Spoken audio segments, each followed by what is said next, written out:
En este video estaremos terminando el material del capítulo 7, que estará incluido en el examen, y estaremos hablando de medios de cultivo y cómo se cuentan bacterias. Así que empezamos con este tema de los medios de cultivo de laboratorio y las condiciones que están tratando de imitar. Hablaremos sobre la importancia de cultivarlos, de distinguir lo que es un medio de cultivo sintético de uno complejo, los usos de un medio líquido versus un medio sólido, los diferentes elementos que constituyen un medio supportive, enriquecido, selectivo y diferencial. Así que estaremos hablando brevemente sobre los elementos que se componen de cada uno de ellos. Cómo se usa el enrichment cultures, los cultivos enriquecidos, en el aislamiento de microbios y diferenciar las técnicas de streak plate, spread plate y pour plate para poder aislar cultivos puros. Un medio de cultivo se define como una mezcla de nutrientes, ya sea sólido o líquido, que tiene también otros componentes.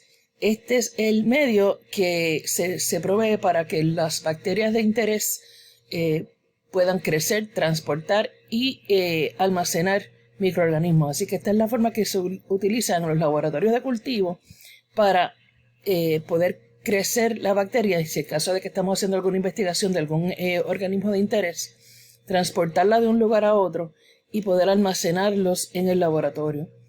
Y el medio de cultivo pues debe tener todos los factores de crecimiento que ese microorganismo de interés requiere.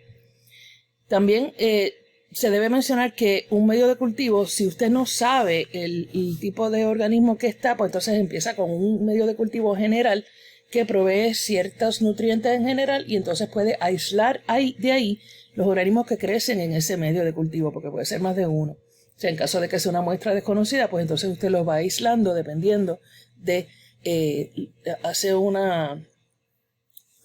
los pone a crecer esa muestra desconocida, la pone a crecer en medios diferentes y entonces de acuerdo a dónde crezca, entonces usted sabe las características que va a tener ese organismo. También estos medios de cultivo se van a clasificar dependiendo de su composición química, de su naturaleza física, ya sea sólido, semisólido o líquido, y su función.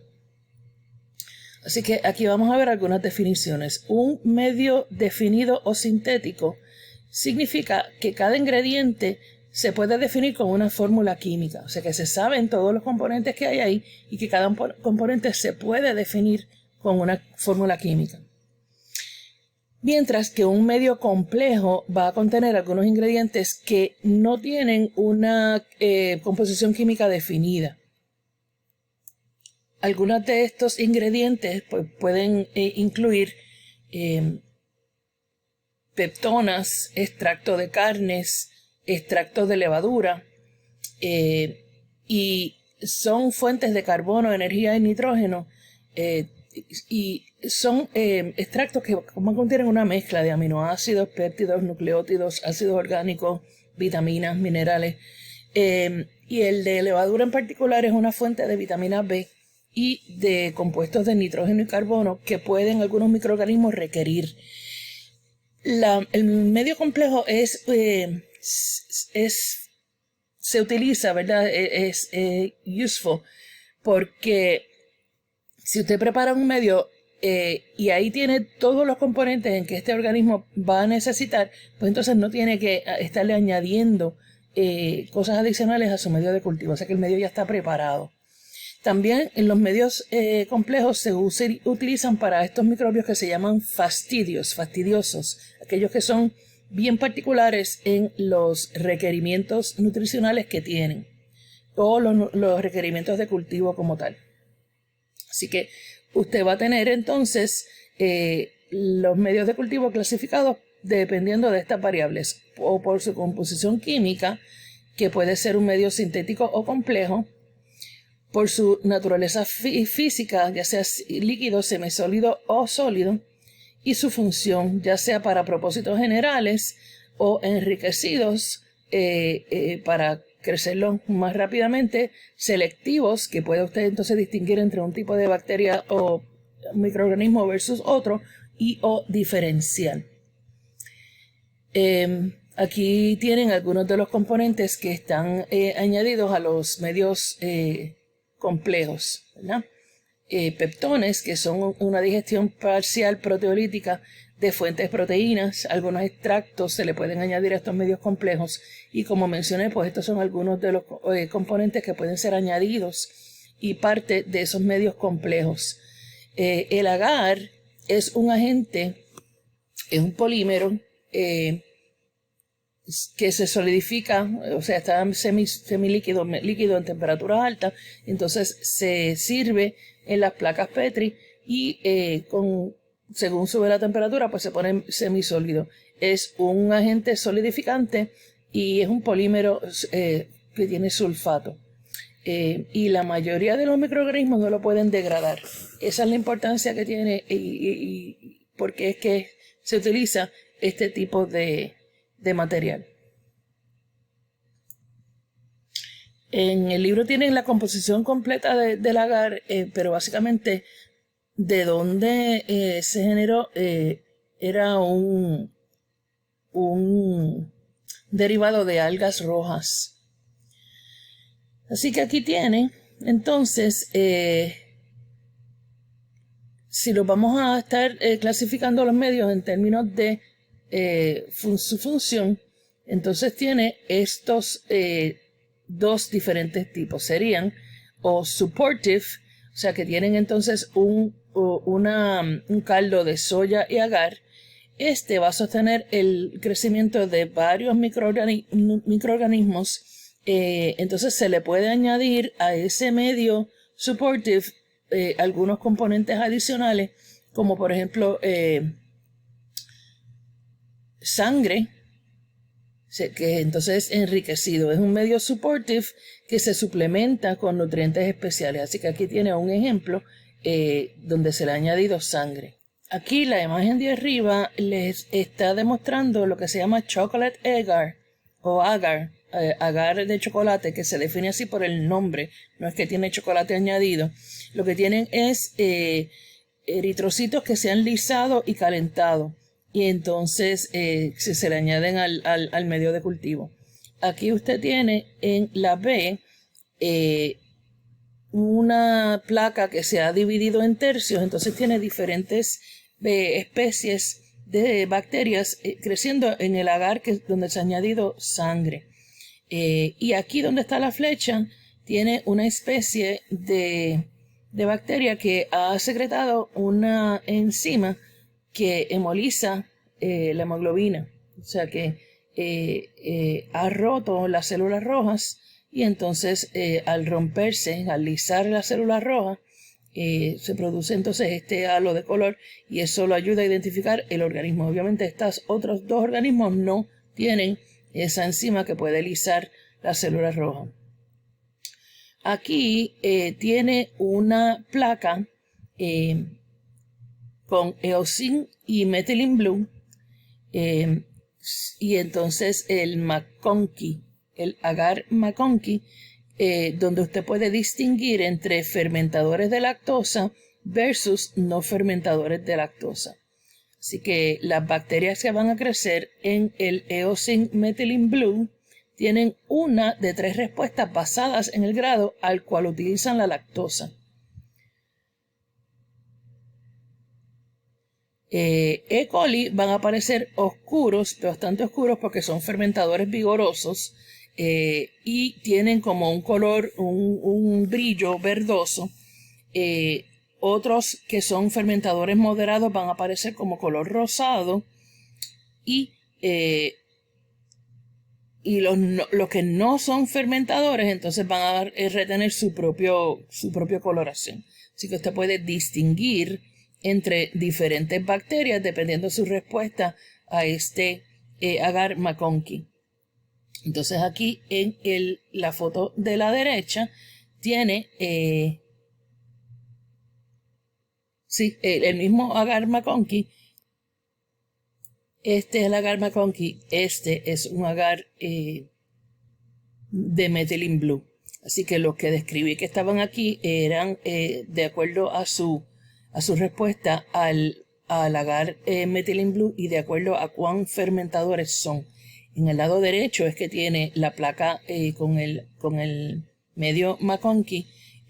Así que aquí usted va a determinar cuáles son los que fermentan lactosa versus los que no fermentan lactosa, dependiendo de la pigmentación que hay en el color que producen. Así que el color de rosa son fermentadores de lactosa y los que no tienen color son los que no fermentan lactosa. Así que esta es la diferencia entonces entre medios selectivos, donde va a usted permitir el crecimiento de algunos microorganismos mientras inhibe el crecimiento de otros. Así que, por ejemplo, si usted quiere seleccionar para que solamente crezcan en ese medio de cultivo bacterias gram negativo, entonces usted le puede añadir sales biliares para que las gram positivas no crezcan ahí. Un medio diferencial es el que le va a permitir distinguir de diferentes grupos, entre diferentes grupos de microbios, y también la identificación tentativa, o sea, por lo menos preliminar, de microbios que se basen en sus características biológicas. Y para eso entonces es que se puede utilizar este Methylene Blue versus el McConkey. Cabe mencionar que el agar azul Eosin Methylene Blue y el McConkey son diferenciales y selectivos. Ambos van a contener lactosa, van a contener indicadores de pH. Entonces las bacterias que consumen lactosa van a liberar productos acídicos, y eso es lo que va a causar un cambio en la pigmentación del agar. Así que ambos se utilizan mayormente para la detección de E. coli y otras bacterias en agua y en otros lugares que puede haber sospecha de contaminación, o se hace una muestra para determinar, asegurarse que no tiene contaminación.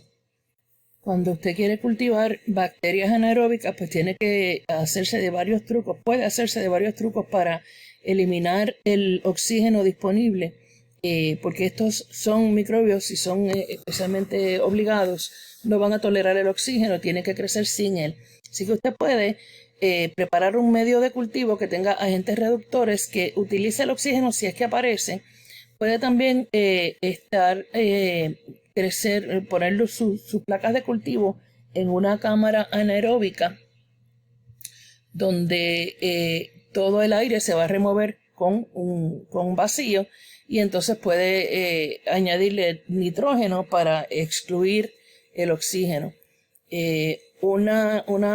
Entonces se introduce una mezcla de gases que contiene hidrógeno en la estación donde usted trabaja.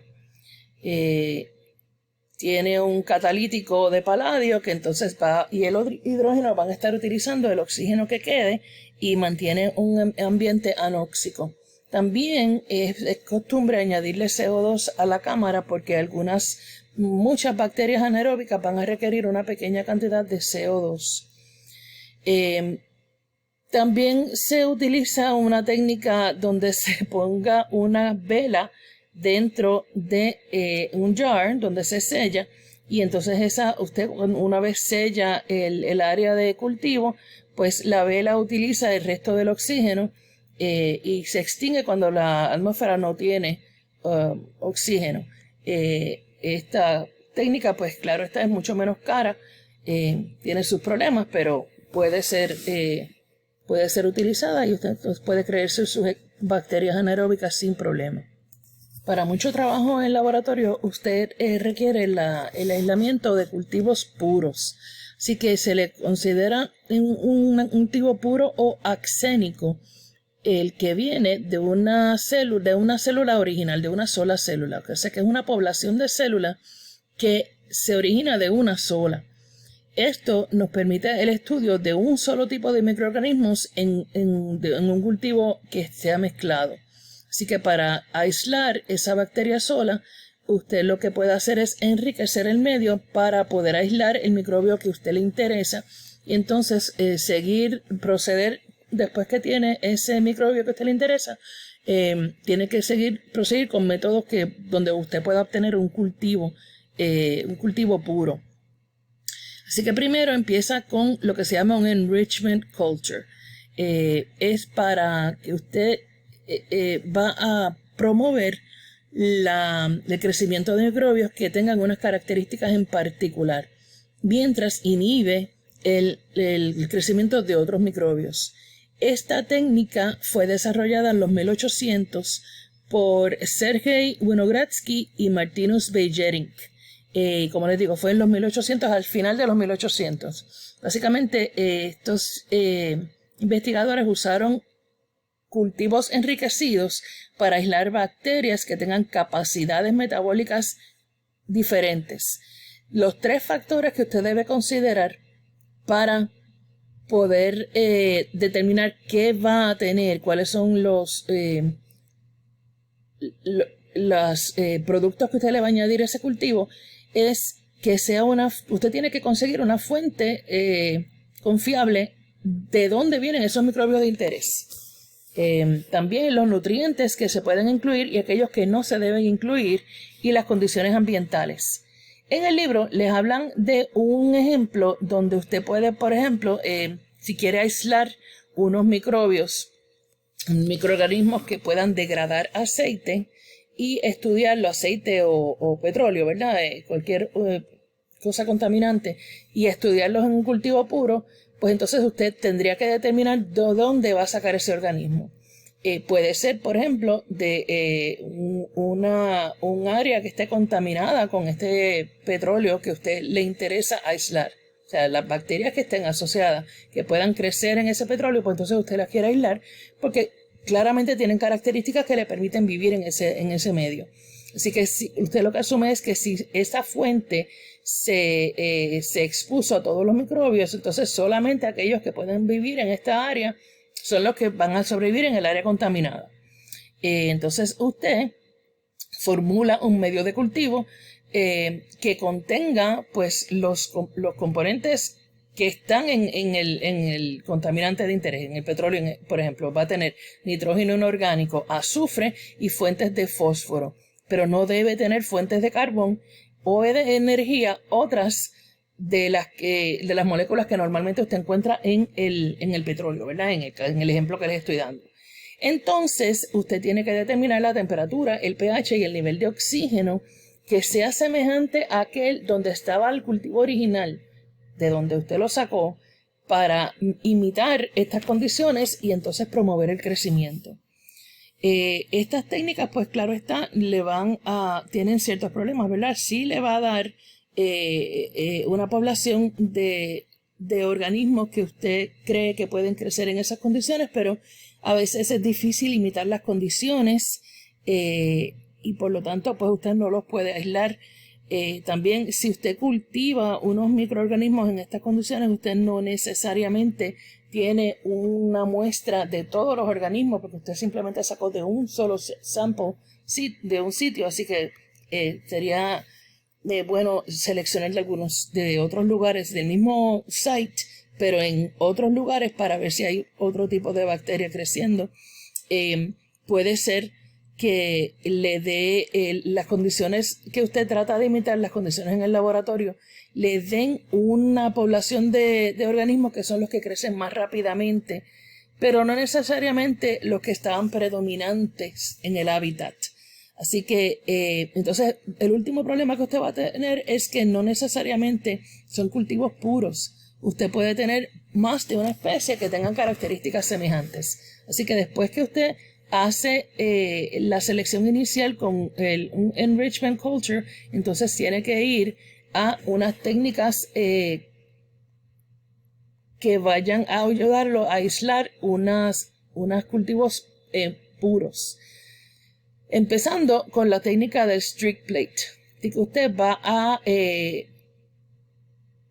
distribuir una mezcla de células en una superficie de agar usando un loop de inocular o un swab.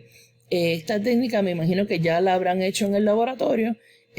Su fin es obtener células individuales que estén separadas una de otra. Así que usted lo que va a hacer son diluciones usando esta técnica para, como usted ve, aquí tiene un número de colonias mayor, se va reduciendo hasta que eventualmente usted tiene una colonia que vino de un solo organismo. Así que usted con su loop de inocular pues, hace el streak inicial y a partir de ese streak inicial entonces lo hace en la próxima dirección. Luego la próxima dirección lo adquiere de esta segundo streak para hacer el tercero y en este orden. Así que estos van a las células que quedan ya para la última vuelta que usted le da a la placa, van a desarrollarse en colonias separadas.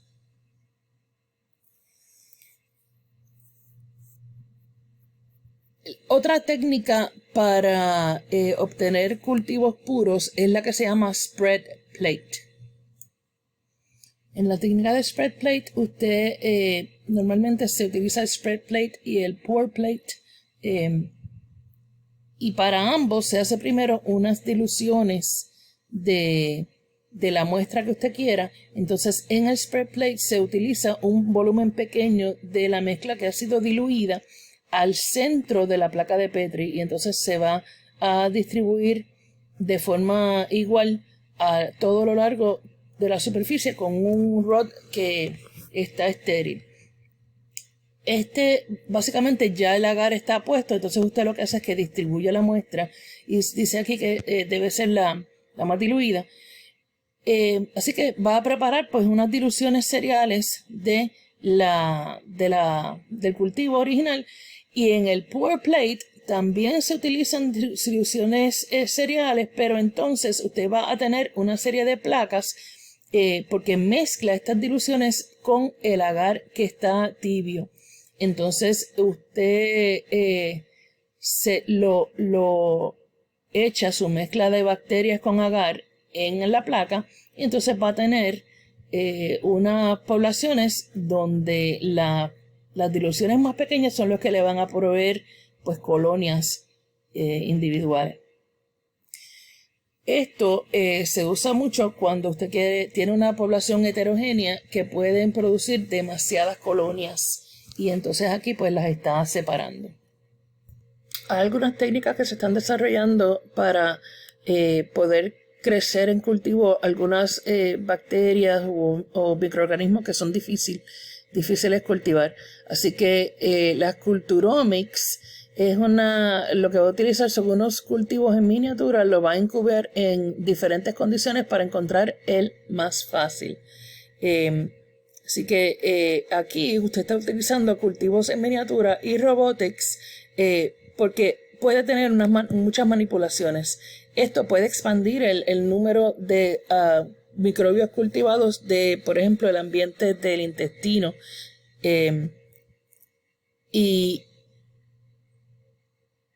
Y de esta forma usted también puede, otro approach,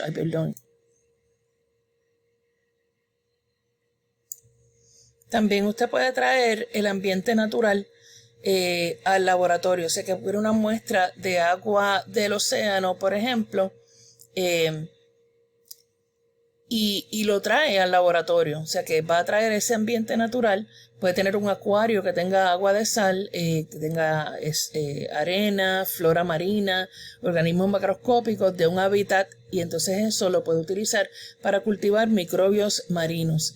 Esto funciona cuando a usted le interesa pues mantener una población mezclada, pero va a tener todavía el problema de aislar los microbios en particular que usted quiere. Puede tener, por ejemplo, una cámara de difusión. Eso lo ayuda a tener un ambiente aislado dentro de ese tanque que usted tiene, por ejemplo. Entonces eso va a permitir la difusión de algunos nutrientes y otros factores, pero mantiene adentro los microbios. También entonces usted puede hacer unas diluciones, unas suspensiones diluidas del agua de mar que puede contener, por ejemplo, una sola célula, y entonces usted inocula el enclosure dentro, que se encuentra este enclosure dentro del tanque original. Así que usted puede tener un cultivo axénico de una sola, un solo microbio, una sola bacteria dentro del enclosure. También usted puede co-cultivar microbios. Si tiene algunos organismos que requieren la presencia de otras especies, entonces usted los va a tener que co-cultivar. Ese partner no tiene que ser otro organismo o microorganismo, también puede ser un animal, un tejido animal, una planta, tejido de planta, pero usted lo va a mantener junto con ese organismo.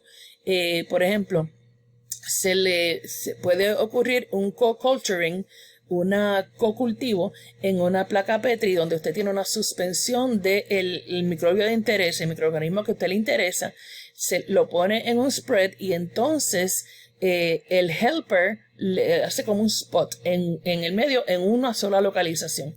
Así que el factor que se produce por ese microbio que ayuda, no el que a usted le interesa, sino el que es requerido, se difunde a través del medio y ayuda al crecimiento del que a usted le interesa. Así que esto puede generarse para casos donde usted tiene que cultivar. El próximo tema habla sobre cómo es que usted puede medir el tamaño de una población, ya sea directa o indirectamente. Vamos a hablar brevemente sobre los diferentes tipos de conteo de células que usted puede hacer, lo que se llama un Colony Forming Unit, y entonces de otros approaches que se pueden utilizar para medir el tamaño de la población.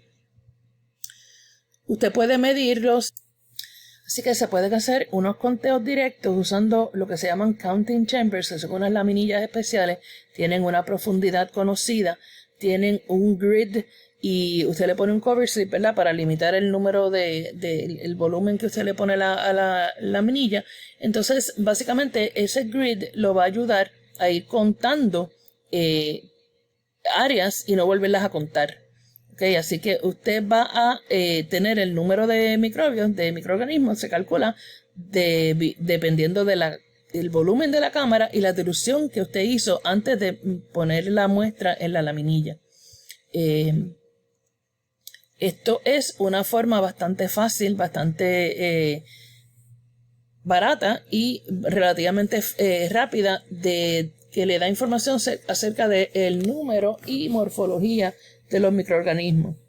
Pero sus desventajas pues pueden ser que la población debe ser bastante grande y que se pueda distribuir de forma even, o sea que no hayan clusters. También se puede determinar, se puede pasar la muestra por un filtro que tiene una membrana de policarbonato oscura y entonces se puede teñir la bacteria con un ácido nucleico que sea fluorescente y entonces observarlas microscópicamente. También existe la técnica de citometría de flujo, donde usted cuenta directamente los microbios y es en una máquina que se llama un citómetro de flujo, donde se crea un stream, ¿verdad? Sale la palabra en español, stream, de células bien estrechas y puede pasar solamente una célula a la vez. Y hay una luz láser que los va contando de acuerdo a cómo se dispersa esa luz láser, porque el citómetro de flujo pues lo va a detectar. Así que cada evento de light scattering es una célula que está pasando. Esto envuelve casi siempre el uso de fluorescencia o anticuerpos teñidos con fluorescencia para poder distinguir un tipo de célula versus otra. También se pueden contar directamente con counters electrónicos como el Coulter. En un contador de Coulter hay una suspensión microbial que se pasa a través de un pequeño hueco. Y ese hueco tiene una corriente eléctrica que está fluyendo a través de él, hay electrodos en ambos lados y hay ese campo pues está midiendo la resistencia, así que cada vez que pasa una célula a través de ella, la resistencia aumenta y entonces se cuenta como que pasó una célula por ahí. Aquí tienen estos métodos que les acabo de describir, el de la filtración, el tipo de tinción que puede utilizarse, que es DAPI. DAPI quiere decir Acridine Orange, es uno de los tinciones que se puede utilizar. DAPI es otro. Así que usted puede también distinguir células vivas de muertas, si sabe que en su muestra hay bastantes células muertas. Aquí les describen la citometría de flujo, como lo hice yo hace unos segunditos, y el Coulter, el contador Coulter, que también es un contador electrónico. También se pueden utilizar métodos para saber cuántas células viables usted tiene en su muestra. Ok. Usted puede también utilizar estas diluciones en serie que hablamos, donde se puede usar el spread and pour, la técnica de spread and pour, porque entonces usted va a diluir la muestra de bacteria como le enseñé hace unos minutos, y luego que se incuban, entonces el número de organismos se determina contando el número de colonias, porque usted empezó con un solo organismo por colonia. Así que estos van usted toma en consideración el factor de dilución y se expresan esos resultados como colony forming units. Así que me estoy refiriendo a esta técnica donde usted hace una serie de diluciones en serie y entonces cultiva las bacterias mezcladas con el medio de cultivo. También hay otra técnica que se llama la técnica de membrana de filtro, donde usted tiene muestras acuáticas, las trapa en las membranas, la membrana usted la va a impregnar del medio de cultivo y las colonias van a crecer encima de la membrana. Así que el count pues determina el número de las bacterias que estaba en la muestra. También se puede medir la masa de la célula, puede ser el peso seco, que eso pues es un método que consume mucho tiempo, no es muy sensible. Lo que usted hace es que crea unos pellets de un cultivo que estaba líquido, lo hace por centrifugación y entonces usted pesa ese pellet. También puede ser por espectrofotometría, donde usted va a pasar la muestra en un espectrofotómetro, que lo que está midiendo es cuánto se dispersa la luz. Así que esa dispersión es proporcional a la biomasa del cultivo. O usted puede concentrar las proteínas o nitrógeno y entonces usted lo hace el cálculo, porque esa concentración de proteína o de nitrógeno es proporcional al número de células que existe. Existen otros mecanismos, ¿verdad?, para poder contar microorganismos de forma continua. Existen lo que se llaman los sistemas de cultivo continuo, que mantienen las células a un nivel de crecimiento exponencial con una tasa conocida por un periodo extendido. Esto pues es súper funcional para aquellos organismos donde se conocen todas sus características y necesidades. Esto le permite estudiar el crecimiento microbial con concentraciones bajas de nutrientes que son bien parecidas a las que están presentes en ambientes naturales. Esto se usa mucho en ecología microbiana. Un quemostato tiene entonces un aparato donde la tasa del medio que está entrando al sistema es igual a la tasa de la remoción del medio al sistema. Así que su nutriente esencial es el que está en las cantidades limitadas.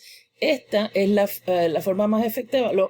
Como mejor funciona el sistema es en tasas de dilución bajas.